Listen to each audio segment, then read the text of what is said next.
I have a joke for you. What do you call an artist with zero inspiration? Me. It's me.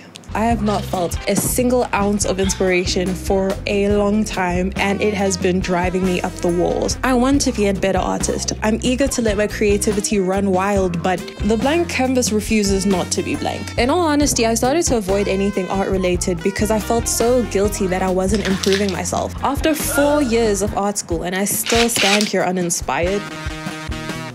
I deleted Instagram partly because I was getting too addicted to scrolling on my phone, but also subconsciously because looking at all of the art posted there made me have skewed perceptions of the world. I know logically that a lot of other people maybe have creative blocks like I do, but because all I see is beautiful pieces of work being posted on Instagram and shown everywhere, I'm starting to feel left behind and that I'm lacking a lot. It started with not knowing what I wanted to do, but it was soon made worse by the influx of similar messages. Not only do I see the fault in my portfolio, but others are also starting to see it. I feel embarrassed. I want to give up trying because then nobody will see me fail. I don't want to feel inadequate anymore. I would have believed it if it was true, but it's not. If there is one thing that you should know about me is that I am very stubborn. I am particularly hard-headed when it comes to things that I know for a fact I can do. You can be well assured that I am not giving up that easily. You see, in recent months, I had mainly been browsing the internet for inspiration, which is a very good resource, but it's quite limiting. What I need to do is experience life in the real world. No more scrolling, no more living vicariously through people on a screen,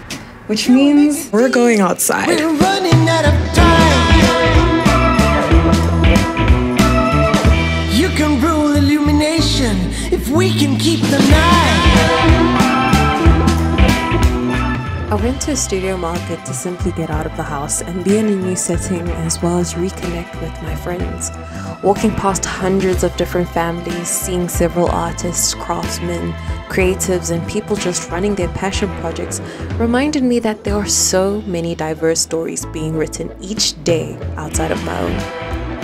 I realized that I was stuck in a slump because I thought I could get out of it by myself. The reality is inspiration comes by learning from others, even if it's just by showing appreciation for their crafts at a market day. You cannot be both creative and selfish. It's impossible. If we can do what we do best, we're nocturnalized.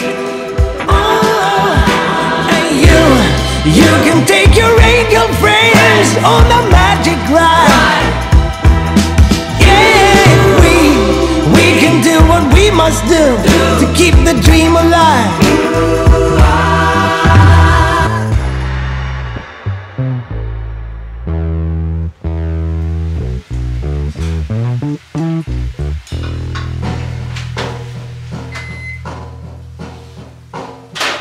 There are 5 reasons why people create that I found out after speaking to artists and craftsmen at the market. Number 1, to add something unique to their life.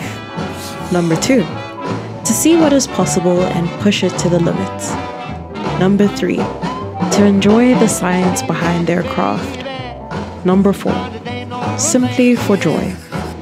And number 5, to make what they want to see in the world. I began to phrase these as questions to myself, and suddenly, I finally had ideas, and a lot of them. There was one main thing, though, that kept coming to the forefront of my mind.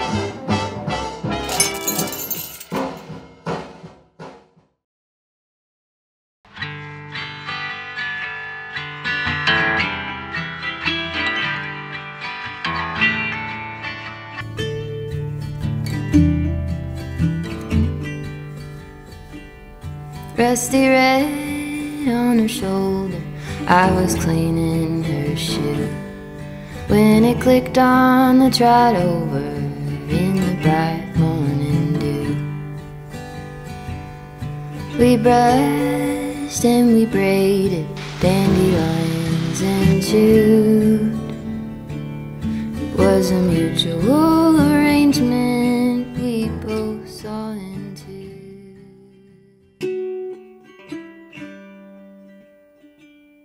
It has been a while since I have touched grass, let me tell you that. I think the problem that I faced going out of graduation and stepping into another part, another journey, another door, is the only sort of goals I've been passionate about after school are things that are passionate-wise, if that makes sense. Traveling more, hiking, running, growing my YouTube, all of these things, but I've never had one direct answer for people who ask, so what job are you gonna have? Where have you applied to? When I went to university, I already didn't know what I wanted to become, or I had an answer that would please other people. Actuary, a lawyer, an accountant, a biologist. When I went into my final year of high school, I realized that none of them were really speaking to me. The only thing that I had like a lot of fire for was art. Going into university, I just chose to follow my heart because I had nothing else to follow. And now we're here, and I still don't know what I want to pursue next. I'm trying not to think about it, but it's very hard not to. So yeah, I've been thinking about that a lot. A bit too much. One day at a time. One day. Wasn't it your arrangement and an honest respect? Can she walk in the fire? Can she run in the rain? Can she make it up the mountainside? Can she make it now and again? I have often wondered if she'll go and jump the fence. Will she keep on moving? I just finished this book, actually. I'm rereading it today because I actually really enjoyed it, by Jeanette Walls, Half Broke Horses. And it's sort of like a biography of her grandmother. I personally find a lot of inspiration from nature.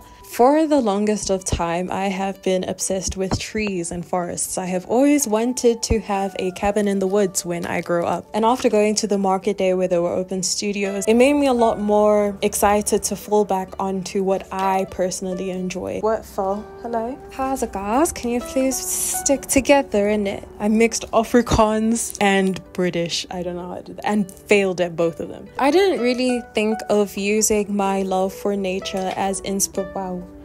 Okay, so we're gonna fight. As much as I've always had this love for nature, in the recent years, I hadn't used it as a source of inspiration. But now, as I just look forward to getting back into the groove of things and creating for the sake of creation, I think I'm going to lean more into a pure sense of inspiration, which is nature for me. To not make it so complicated, I like trees and stuff, so I'm just gonna use it. So I started off with a blank canvas, but now we're left with this. And it may not be a lot to most of you, but for me, it is the starting point of something that I think I'm going to really enjoy working with. If you don't know where to start, I would say start off with the most simplest question: what do you like to do? And it doesn't have to be anything prolific. Take that and run wild, because there's literally no wrong way to make art. Just don't overthink it. I was definitely overthinking it. We're getting somewhere. I don't know where the somewhere is. I'm excited to see where this goes. I'm gonna end this video off here and say thank you so much for watching. If you like the video, like. If you like me, subscribe. Comment down below, all that fun jazz, and until then.